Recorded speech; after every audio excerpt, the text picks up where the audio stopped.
অপরা একাদশী ব্রত মাহাত্ম্য। মহারাজ যুধিষ্ঠির শ্রীকৃষ্ণকে বললেন, হে কৃষ্ণ, জ্যৈষ্ঠ মাসের কৃষ্ণপক্ষে একাদশীর নাম কি এবং তার মাহাত্ম্যই বা কি আমি শুনতে ইচ্ছা করি। আপনি অনুগ্রহ করে তা বর্ণনা করুন। শ্রীকৃষ্ণ বললেন, হে মহারাজ, মানুষের মঙ্গলের জন্য আপনি খুব ভালো প্রশ্ন করেছেন।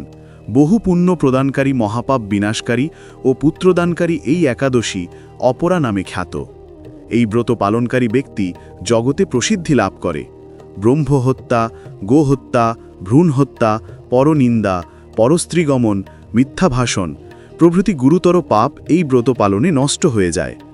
যারা মিথ্যা সাক্ষ্য দান করে, ওজন বিষয়ে ছলনা করে, শাস্ত্রের মিথ্যা ব্যাখ্যা প্রদান করে, জ্যোতিষের মিথ্যা গণনা ও মিথ্যা চিকিৎসায় রত থাকে, তারা সকলেই নরকযাতনা ভোগ করে।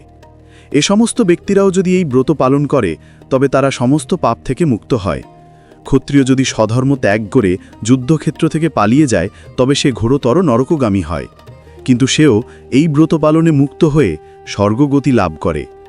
মকর রাশিতে সূর্য অবস্থানকালে মাঘ মাসে প্রয়াগ স্নানে যে ফল লাভ হয়, শিবরাত্রিতে কাশীধামে উপবাস করলে যে পুণ্য হয়, গয়াধামে বিষ্ণু পাদপদ্মে পিণ্ডদানে যে ফল পাওয়া যায়, সিংহ রাশিতে বৃহস্পতির অবস্থানে গৌতমী নদীতে স্নানে, কুম্ভে কেদারনাথ দর্শনে, বদ্রিকাশ্রম যাত্রায় ও বদ্রীনারায়ণ সেবায়, সূর্যগ্রহণে কুরুক্ষেত্রে স্নানে, হাতি, ঘোড়া, স্বর্ণ দানে এবং দক্ষিণাসহ যজ্ঞ সম্পাদনে যে ফল লাভ হয়, এই ব্রত পালন করলে অনায়াসে সেই সকল ফল লাভ হয়ে থাকে।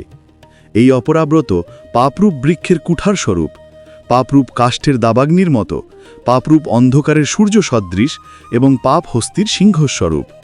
এই ব্রত পালন না করে যে ব্যক্তি জীবন ধারণ করে, জলে বুদবুদের মতো তাদের জন্মমৃত্যুই কেবল সার হয়। অপরা একাদশীতে উপবাস করে বিষ্ণু পূজা করলে সর্বপাপ মুক্ত হয়ে বিষ্ণুলোকে গতি হয়। এই ব্রত কথা পাঠ ও শ্রবণ করলে সহস্র গোদানের ফল লাভ হয়। ব্রহ্মাণ্ড পুরাণে এই ব্রত মাহাত্ম্য বর্ণনা করা হয়েছে।